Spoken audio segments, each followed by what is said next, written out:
तो जैसा कि मैंने अपने पिछले वीडियो में आपको बताया था कि बड़े सपने देखने के लिए और नई ऊंचाइयां छूने के लिए आपका अपने इंटरेस्ट और कैपेबिलिटीज़ के बारे में पता करना कितना ज़रूरी है। अब इस वीडियो को बनाने का हमारा उद्देश्य है कि आपको कुछ ऐसी कॉमन स्किल्स के बारे में बताया जाए जिनके बारे में जानना और सीखना हम सभी के लिए आज के समय की ज़रूरत है। नमस्कार दोस्तों, मैं रौनक गुप्ता आप सभी का स्वागत करता हूं हमारे YouTube चैनल ज्ञानी रुद्रा पर। तो जिन्होंने हमारा पिछला वीडियो अभी तक नहीं देखा है वो नीचे डिस्क्रिप्शन बॉक्स में दिए गए लिंक पर जाकर देख सकते हैं। तो आइए अब बात करते हैं उस पॉइंट की, यानी कि उन कॉमन स्किल्स की जिनके बारे में मैं आपको इस वीडियो में बताने जा रहा हूँ। तो ऐसी दो स्किल्स हैं।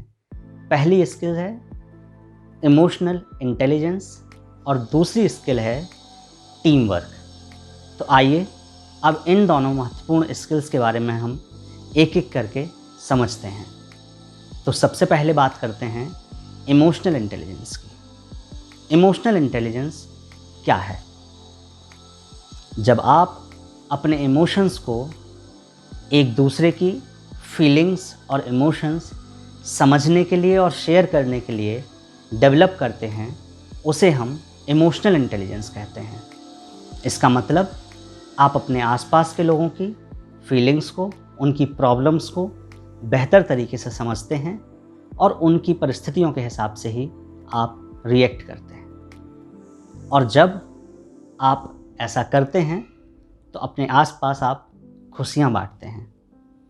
और सबसे महत्वपूर्ण बात कि जब आप इमोशनली इंटेलिजेंट हो जाते हैं तो आपको परिस्थितियों की बेहतर समझ होती है और आप उस बेहतर समझ के साथ बेहतर निर्णय ले पाते हैं। अब आप कहेंगे कि ऐसा हर वक्त संभव नहीं है कि आप खुश रह सकें और दूसरों को खुश कर सकें, और वो भी तब जब परिस्थितियां आपके अनुकूल ना हो। तो एक बात मैं आपको यहाँ बता दूँ कि खुश होना केवल हंसने और मुस्कुराने को नहीं कहते हैं। खुश होने का मतलब है आपको एक एहसास है कि जब आपको ज़रूरत है तो कोई आपका अपना आपके साथ है, और वो भी तब जब परिस्थितियाँ आपके अनुकूल नहीं हैं। इसको मैं एक उदाहरण से आपको और बेहतर समझाता हूँ। आप समझिए कि आपकी ज़िंदगी एक सड़क यात्रा की तरह है, जहाँ पर आपको ट्रैफिक जैम भी मिलेगा, स्पीड ब्रेकर्स भी मिलेंगे और भी पता नहीं कई सारे चैलेंजेस मिलेंगे। लेकिन क्या आप इन चैलेंजेस की वजह से अपनी यात्रा को बीच में ही रोक देते हैं या अपनी यात्रा को, उद्देश्य को टाल देते हैं? ऐसा करते हैं क्या आप? नहीं ना। तो इसका मतलब हुआ कि आपको यही सेम उदाहरण या इसी उदाहरण को समझकर आपको समझना है कि आप इमोशनली इंटेलिजेंट कैसे बने, कैसे आप परिस्थितियों को बेहतर तरीके से समझें और अपनी जीवन रूपी यात्रा के उद्देश्य को सफल करें। अब बात करते हैं दूसरी महत्वपूर्ण स्किल की, जो कि है टीम वर्क।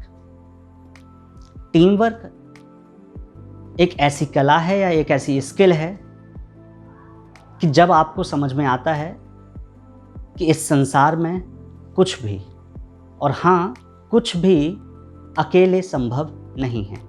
आपका हर कार्य, आपकी हर सफलता कई सारे संयुक्त प्रयासों का नतीजा है।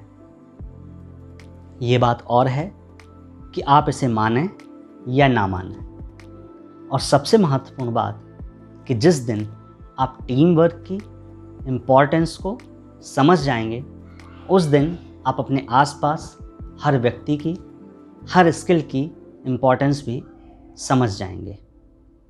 तो अब बात करते हैं उस पॉइंट की कि इन लाइफ स्किल्स को एक इंसान में कैसे डेवलप किया जा सकता है। तो इसके लिए आपको अपने आसपास के लोगों से इंटरेक्ट करना होगा, स्पोर्ट्स और कई सारी ऐसी एक्टिविटीज़ में पार्टिसिपेट करना होगा जिनसे आपको टीम वर्क की इम्पोर्टेंस समझ में आए।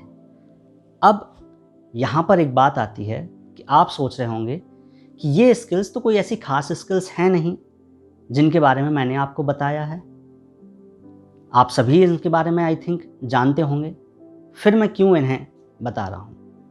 तो मेरा यहाँ पर बताने का पर्पज़ है कि अब ख़ास तौर पर जो यंग जनरेशन है, एज अ यंग जनरेशन हम इन स्किल्स की इम्पॉर्टेंस को उतना नहीं समझ रहे हैं जितना हमें समझना चाहिए कि आगे आने वाले सालों के लिए और आगे आने वाले अपने कैरियर में इन स्किल्स की कितनी ज़रूरत होती है। तो आप इन स्किल्स की ज़रूरत को समझिए और अपने अंदर, अपनी आने वाली यंग जनरेशन के अंदर इन स्किल्स को डेवलप करने की कोशिश करिए। धन्यवाद।